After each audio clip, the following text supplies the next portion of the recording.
नमस्कार दोस्तों, मैं रवि, आप देख रहे हैं मनी लाइफ। मनी लाइफ में आपका स्वागत है। हमारे चैनल पर नए हैं तो सब्सक्राइब कीजिएगा, नोटिफिकेशन ऑन कर लीजिएगा ताकि हमारी खबरें सबसे पहले आप तक पहुँचे।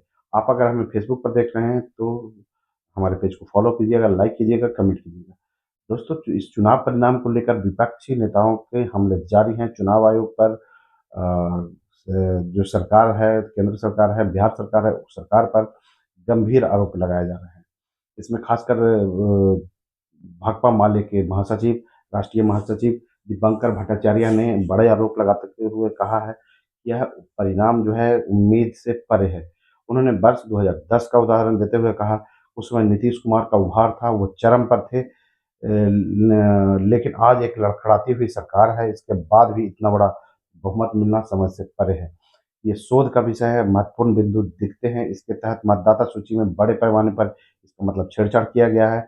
चुनाव घोषणा से पहले सरकारी योजनाओं और पैसों की बंदरबाट की गई है। पैसों की बाढ़ लाई गई है। वोटों और सीटों के बीच गहरी असमानता देखने को मिली है।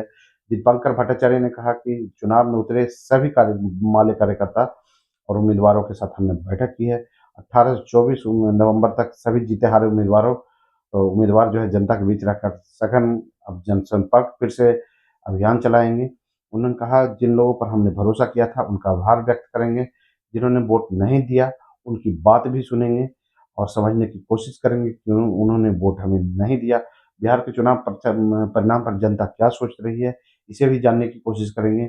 28 से 30 नवंबर तक पटना में पार्टी की केंद्रीय कमेटी की एक और बैठक की जाएगी। इसी चुनाव पर मायावती ने, बहुजन समाज पार्टी के अध्यक्ष मायावती ने भी आरोप लगाते हुए चुनाव आयोग पर हार का ठिकरा पड़ा है। उन्होंने कहा, निष्पक्षता के साथ चुनाव नहीं हुआ है। अगर निष्पक्षता के साथ होता तो बसपा की और भी सीटें आती। उन्होंने बिहार में 192 उम्मीदवार उतारे थे, लेकिन केवल एक सीट पर जीत मिली। बसपा रामगढ़ सीट भी जीत सकती थी। रोहतास की करगहर सीट में दूसरे और चैनपुर विधानसभा में पार्टी का उम्मीदवार तीसरे स्थान पर रहा है। तो उन्होंने भी बड़े आरोप लगाए हैं चुनाव आयोग पर। यह निष्पक्ष चुनाव नहीं हुआ है। दोस्तों, आप देख रहे हैं मनी लाइफ, मैं हूँ रवि। मिलते हैं अगले वीडियो में नए न्यूज़।